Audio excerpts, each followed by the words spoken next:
bagong isyu, mainit na isyu. Okay, mga kaibigan ko, pinakita ko lang yung nangyayari o balita sa ating bansa. Sa inyong palagay, may panahon pa bang mabago yung sistema ngayon sa banggaan? Madala pa ba yung maiisa pa sila ni BC at sa Presidente? Saka itong mga nasa likod nitong impeachment case, pero sa tingin ko marang malabo na, may mangyayari talaga hindi maganda. Ito nakikita pa naman to sa sa labas ng bansa, sa buong mundo,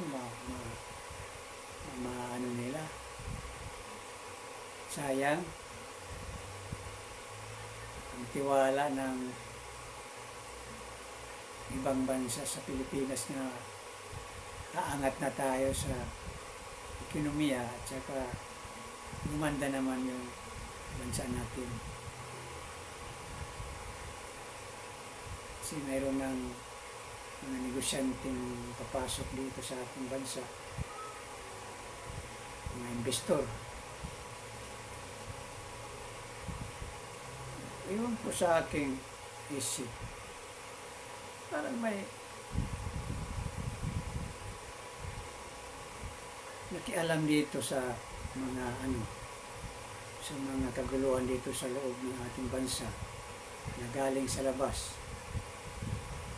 Parang may nag-udyok, may nagpa init o nasa likod.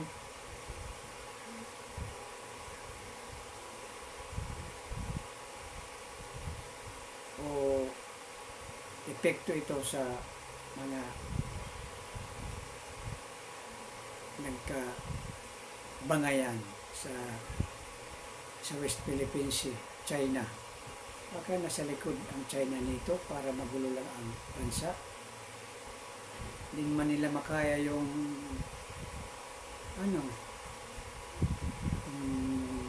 gira, hindi naman nila, parang wala naman silang interesado sa gira. Parang ibang taktika na naman yung gagawin ng China sa atin. Kasi nakapasok na sila. Mayroon ng mga pugo dito. Ang iba, namili na ng lupa. Ang iba, biktima na sa sa mga karahasan,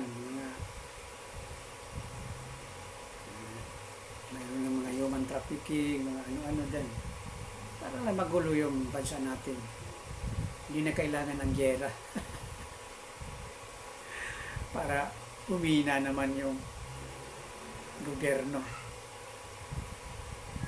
Pagpasok nila, wala, diretso-diretso na sila.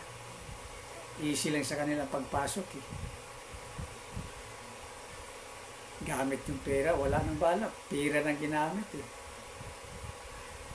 Pag nasa immigration, lusot dahil may mga sindikato. Nasisilawan na sila sa pera.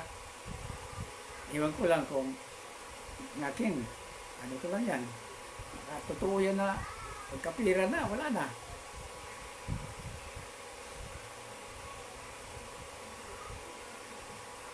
Meron kang milyon na ibigay sa iyo, wala na. Lusot na.